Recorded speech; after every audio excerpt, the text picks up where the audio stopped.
From Neural Newscast, this is Buzz, tracking what's trending and why it matters.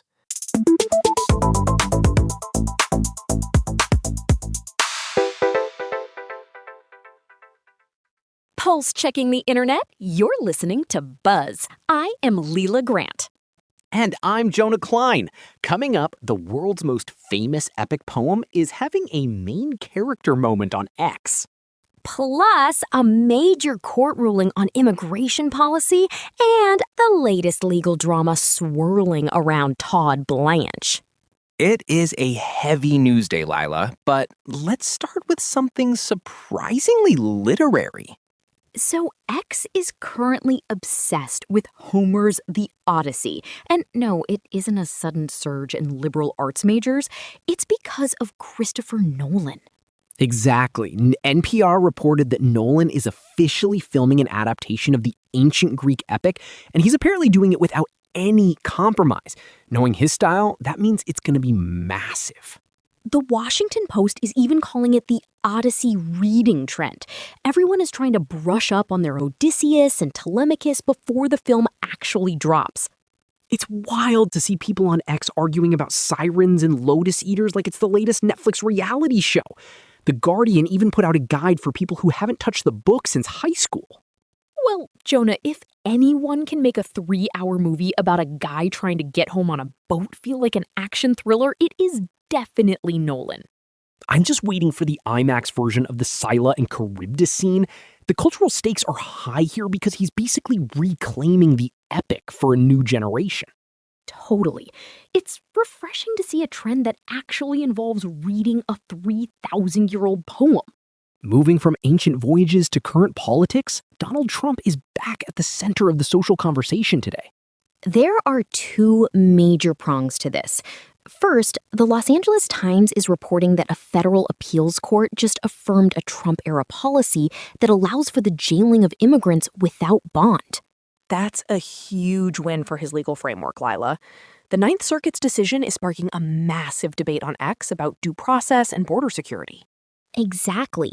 And at the same time, the New York Times dropped a report about something called the Freedom 250. It's this elite group of donors that are incredibly influential in his current orbit. People are really digging into those donor lists. It's providing a peek behind the curtain of the financial machinery driving his campaign right now. And we can't ignore the visuals.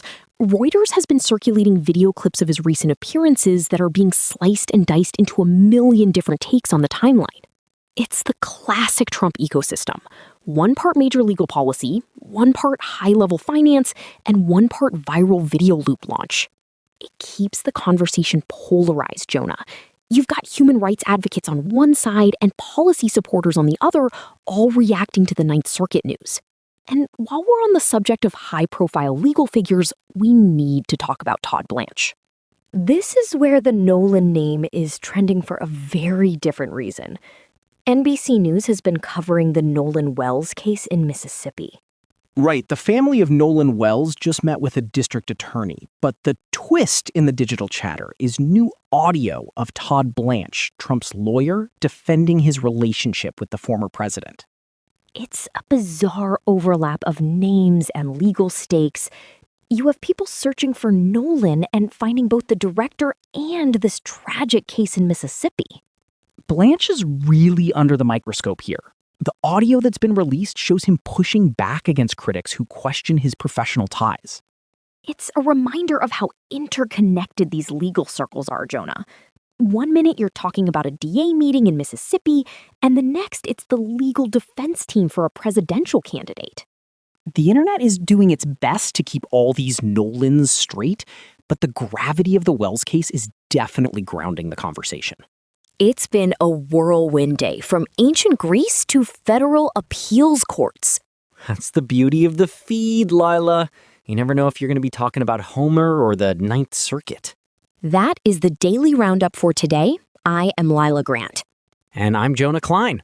For more on these trends, visit buzz.neuralnewscast.com. Neural Newscast is AI-assisted, human-reviewed. View our AI transparency policy at neuralnewscast.com. This has been Buzz on Neural Newscast, tracking what's trending and why it matters.